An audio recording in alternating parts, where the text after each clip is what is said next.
Hello, and thanks for taking your time to watch this short presentation.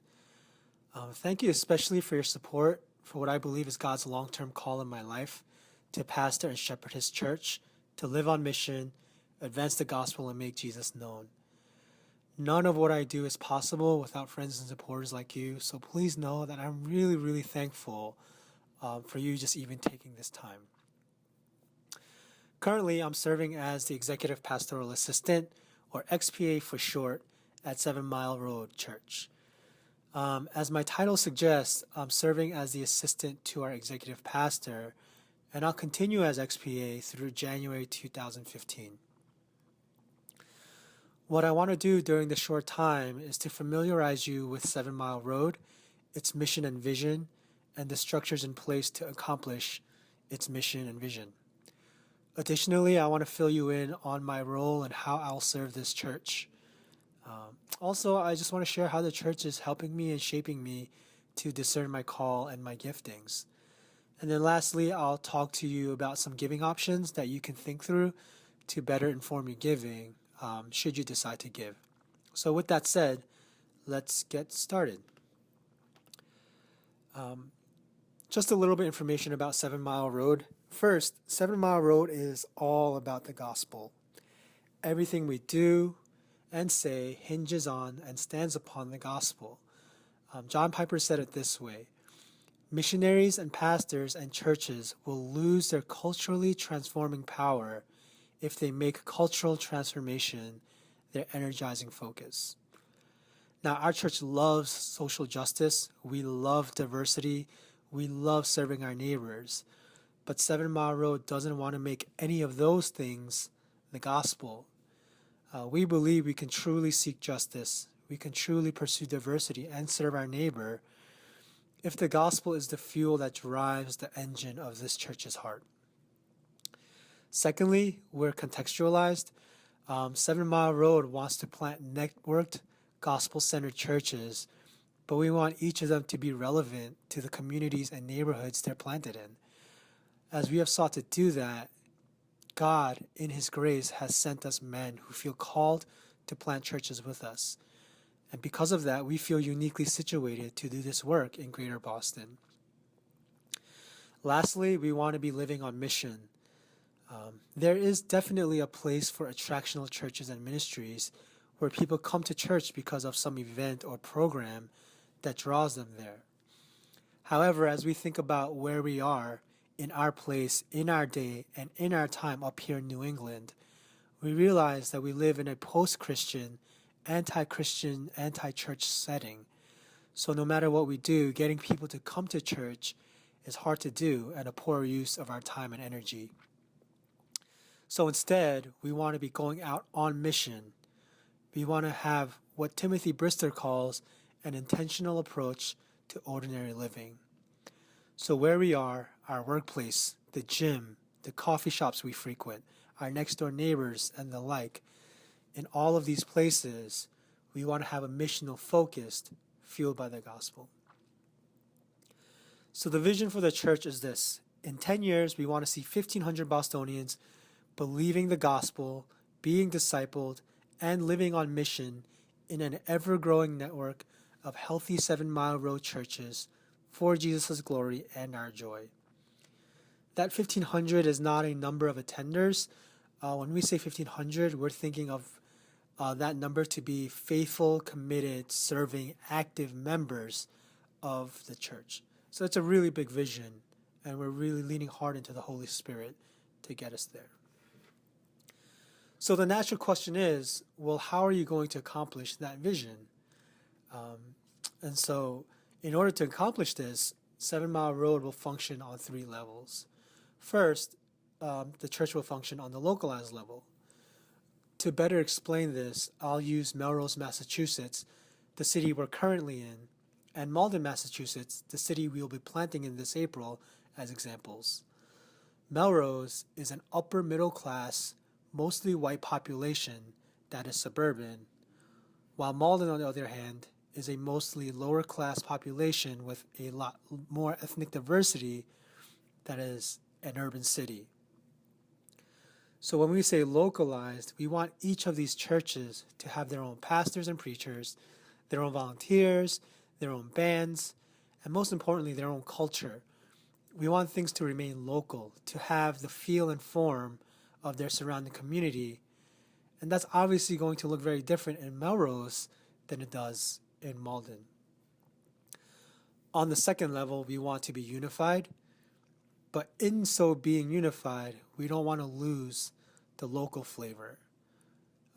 So what we mean by that is this: we want to have the same vision, we want to have the same sermon series, we want the churches to be singing the same songs in any given Sunday.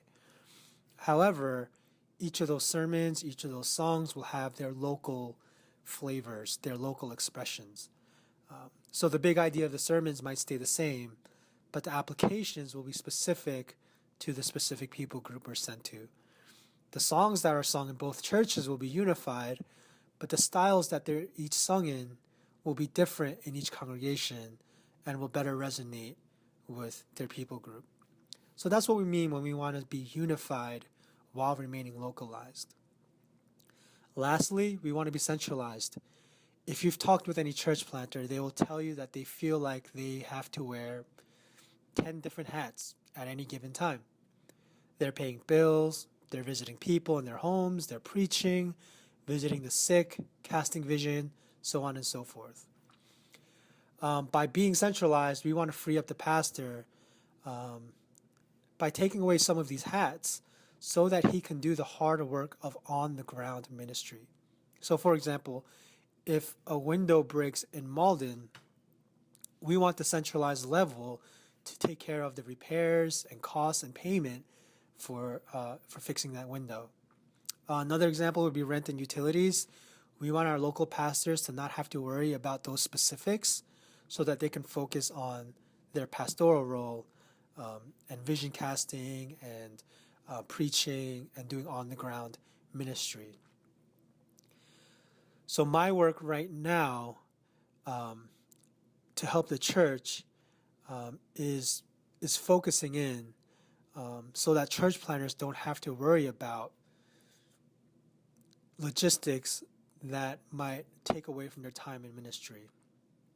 So my work is to help the church both currently but also in the future. So for example, I've done the work of implementing children's policies and procedures.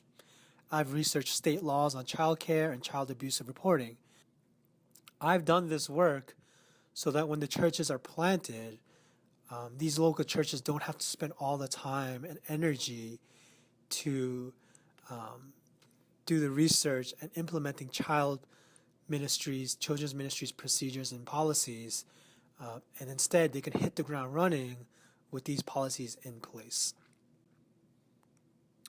So, as I've said before, we feel uniquely situated for this work. In the last 5 years of 7 Mile Road's existence, God has sent us men who feel called to plant churches. Within the last 5 years, we've had 2 missionaries go out across to other countries to plant churches there. But also stateside, we've sent church planters to Philadelphia, to Madison, Wisconsin. We've planted a church in Wakefield, Massachusetts. And each of these churches have been independent churches. But now as we move forward, we'll be planting networked churches. Currently, we're in Melrose, but this spring we'll be planting in Malden. And after that, we'll be planting in Billerica, Tewksbury area in the Merrimack Valley in the northern parts of Massachusetts. My hope is that my efforts as XPA will help these churches and future churches take off from the starting line and persevere in the hard work of living on mission for Jesus' glory and our joy. Now, as I serve this church, the church will also be helping me and serving me as I discern my call in pastoral ministry. There are 4 specific ways in which this is happening right now. First, I'm being provided mentors as I'm serving under and alongside our pastors, talking with them, seeing how they serve, being involved in their lives, etc. Secondly, this time is a time where my character is being developed, my heart is being shaped. I'm confessing sin, fighting sin, and living in community with a spiritual family. The times of sharing my sin and struggles with our pastors and my spiritual family has been hugely important for my sanctification. It has been so critical in my preparation for a lifetime of ministry. Third, I get to explore and develop my pastoral gifts through projects, assignments, and various leadership roles. I also get to go to conferences and learn about ministry models and really just network with other pastors and learn from them as well.